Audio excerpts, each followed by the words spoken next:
What's up, YouTube? Welcome back to Celio's Network. This video here is top 8 of the Sunday Open, May 10th, 2020. I'm piloting Dragapult VMAX Malamar. If you haven't already watched all the other videos of my gameplay from this tournament, link to a playlist is in the description down below for all 7 rounds of Swiss, all the top cut games, and I will be getting a deck profile up and adding it to that playlist as well eventually. Before we get into the gameplay here, shout out to PotonStore.com, my lovely sponsor and the best place for you to get ptcgo codes online. Use code Celio for 5% off, and I really appreciate if you use that code because it saves you some money and it also supports the channel.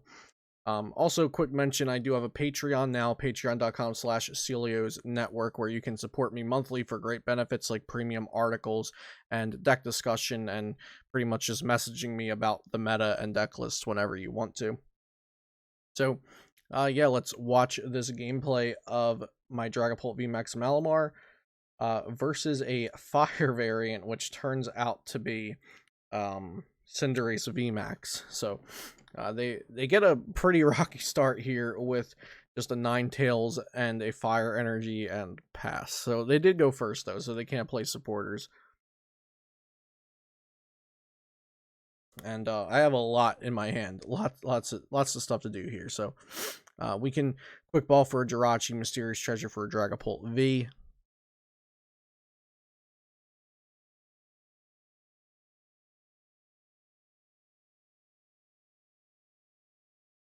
And so quick ball here should be for Jirachi. So because I want to use the Mysterious Treasure for the Dragapult V, or if we get another quick ball off of the Jirachi after we switch into it, then I can save the Mysterious Treasure for the Dragapult V Max.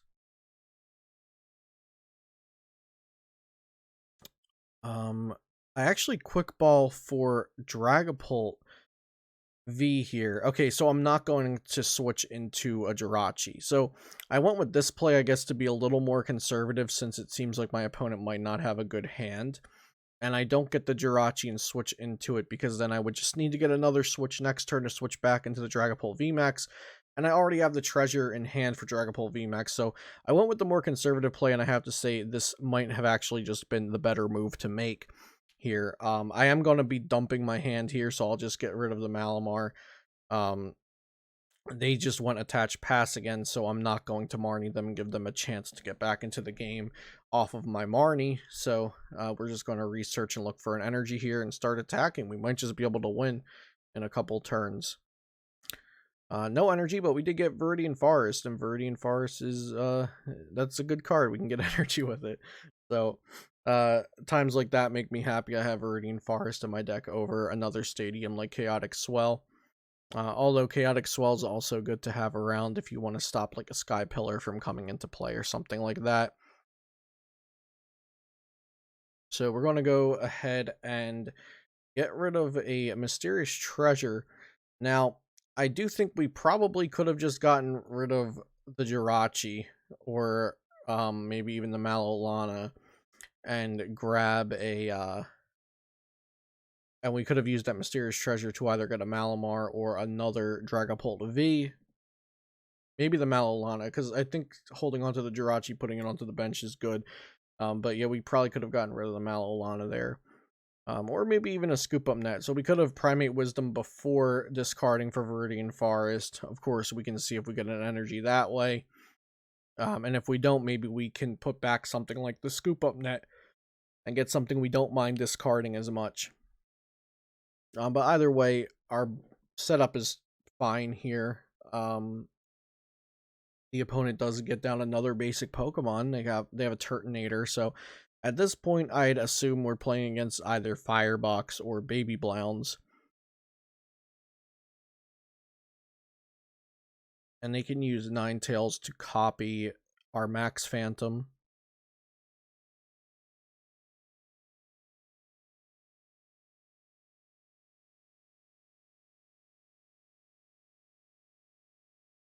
And that's exactly what they're going to do. So, using Ninetales attack, which copies one of the defending Pokemon's attacks, to do 130 to the active and 50 to our Inkay.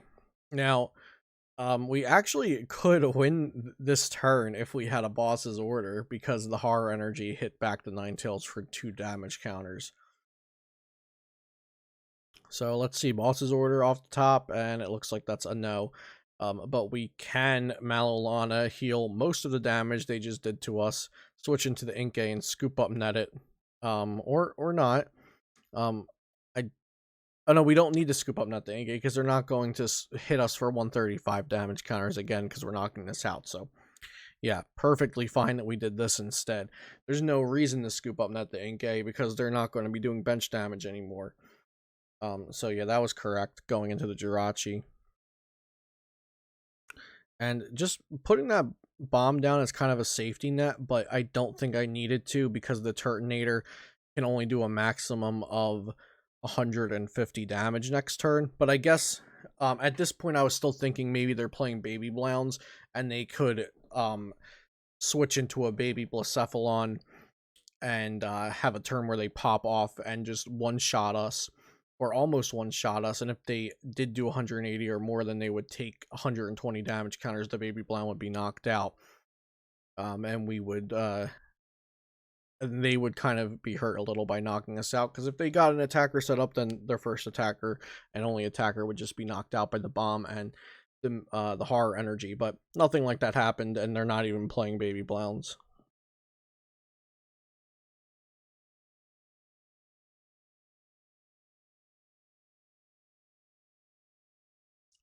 So here, if we're able to get a boss's order and a Zigzagoon, we win. I'm not sure if Zigzagoon's in the deck. Let's see. No, Zigzagoon is not in the deck. So we can't actually win this turn.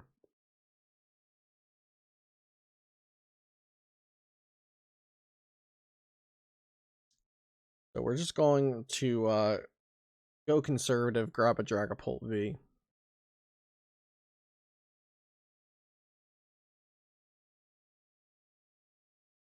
Primate Wisdom Jirachi to the top of the deck and swing. Yeah, so my opponent's really doing nothing. It just looks like they're just gonna keep sending up Pokemon until we win the game. Maybe they could come back here though. So I'm doing my best to have a backup option, just in case something crazy were to happen. So here's a Welder, but their only Pokemon on the board is a Mewtwo, and they're going to Welder onto Mewtwo just to draw cards. An act of desperation here. But I believe that was their, yep, that was their first supporter play. No, that was their second supporter play, because they Mewtwo'd the first Welder back on top after they used that first Welder. And here's a quick ball. Okay. They're searching the deck for Dedenne, going to draw a fair amount of cards for the first time in the game. Dedenne for 6. We see a boss's order discarded out of their hand. A giant hearth.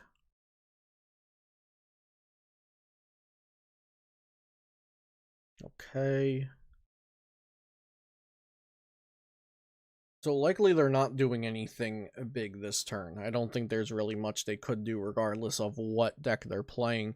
Here's a Pokemon Communication, putting back a Cinderace V, and this is the point in the game where we discover they are actually playing a Cinderace V Firebox type deck.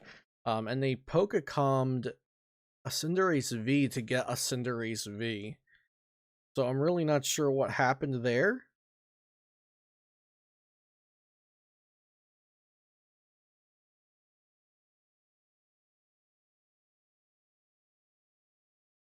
Yeah, I'm not sure what happened there.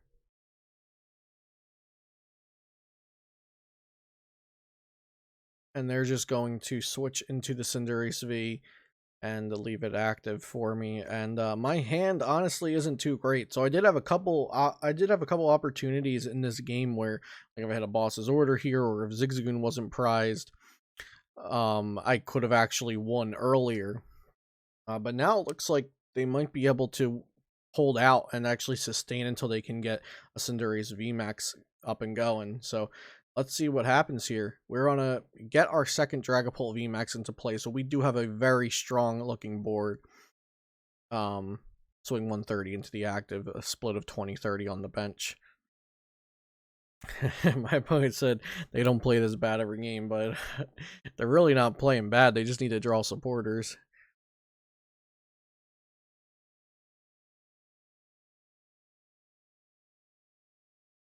So, really no misplays, I don't think, except for the one. I guess he was talking. Yeah, so they were talking about the Poke Kamui Cinderace V to get Cinderace V. That's probably what they were mentioning, and I didn't even notice it in the moment. But other than that, they were probably flustered by the really bad game they've had so far that they're just trying to rally back from. So scoop up net the Mewtwo. Solid. Put Welder on top. The Welder's back into the deck, but not on top because they're using Quick Ball. So, if they already Weldered, so they didn't need to get it back into their hand right away. And then here they have a Cinderace VMAX coming down, Max Pyro Ball. And it looks like we almost have a game on our hands now. So even though we're ahead 3 prizes, there's nothing on their board that we can immediately knock out. Or I think we could immediately knock out the Dedenne, but I'm not even sure that would be the smart thing to do. We want to knock out the active Cinderace VMAX now at this point that has kind of come out of nowhere. At some point in this match, I thought I was playing against Baby Blounds and then Firebox, and here we are up against the Cinderace VMAX in the active that just hit us with the some sort of Pyro attack, I believe, 170 and burn. So we're going to retreat here into the fresh Dragapult VMAX. I do think this is correct.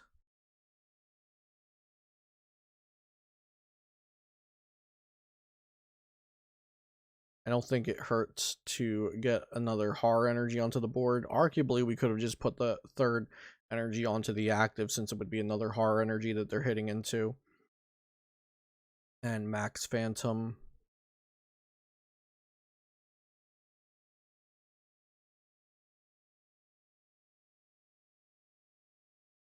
$30 on the other Dedenne, 2 on the Mewtwo. So now we've got 2 Dedennes that are each 130 away from being knocked out if we had a boss's order either of those at some point.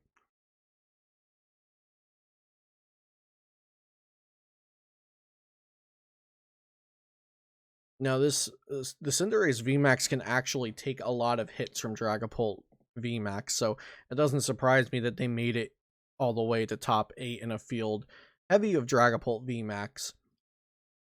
And also, you know, Zacian is weak to Cinderace, so it one-shots that. So I do think Cinderace has a lot of potential. Here we see a Malolana. That's going to heal 120 from the active, and then they can just swing into us with the 170 and burn attack again. Essentially 190 for 3 energy, which is actually very solid. They could counter, but counter actually does less damage because we only swung 130 into them last turn. So they do the 170 burn. They take some damage from the horror energy, and there's why I should have that's why I should have put the second horror energy on to the active, which is what I was talking about earlier. Because I don't think I have Zigzagoon in the... What am I doing here? We're getting Mewtwo maybe for Malolana. But I actually am 1 card short of... I'm actually 1 card short of putting Malolana on top, getting it back, and using it to heal, unfortunately. At this point when I was playing, I was probably yelling at my computer because I'm misplaying, and I just don't have enough cards to do what I wanted to do. So this kind of sucks right here. I could just Malolana it for the switch effect into Jirachi, use Stellar Wish, go back, and now I'm not burnt anymore. But also I should have just put a horror energy on the active. So in my previous videos, I've been talking about, like, Dragapult VMAX can be very difficult to play, and you kind of have to look really far ahead into damage counter placement and stuff like that. And here, if I put that horror energy on the active as a third energy, I would have actually won here, because the Cinderace VMAX would have been knocked out here because of the extra damage counters from swinging into the horror energy. Situationally, a third energy on a Dragapult VMAX can be good. It's one of those things that, like, you can't really say concrete that you do want to or do not want to put a third energy if it's horror onto your Dragapult VMAX. It's situational, and in this case, I do think it would have been correct to put that extra horror energy onto the Dragapult. But here I probably win the game. The Cinderace VMAX has 10 health left, and I can just hit it on the bench. They haven't taken a prize yet. They really did a great job of rallying back into this game. But unfortunately, it looks like it's too little too late. I have 2 really damaged Dragapult VMAXs. I think they might just scoop here. They're going to actually just hit into my Dragapult VMAX and get knocked out with the horror energy in the same time. So, very close game. I'll let the victory screen play. Here we go. Not a very close game. I'm sorry. So they almost made it a very close game there at the end. I could have definitely, if I changed my play with horror energy, it would have been much less close. But it sucks for them because they had such a really poor start. Like, I couldn't even identify what they were playing. That's how bad their start was. But they were able to try to bring it back and actually give their deck a little bit of a showing there. So GG's, and at that point I am 8-1 going into top 4 of the Sunday Open there. Of course, like I said earlier, check out the playlist. Link is in the description down below if you want to see the rest of the games of my tournament run in this tournament. And I'll also get a deck profile up for the deck I played. GG's to my opponent there. And, of course, like I said earlier, potownstore.com for all of your ptcgo needs, and use code Celio for 5% off. Subscribe to the channel if you'd like to see more content like this in the future, and I'll see you next time here on Celio's Network.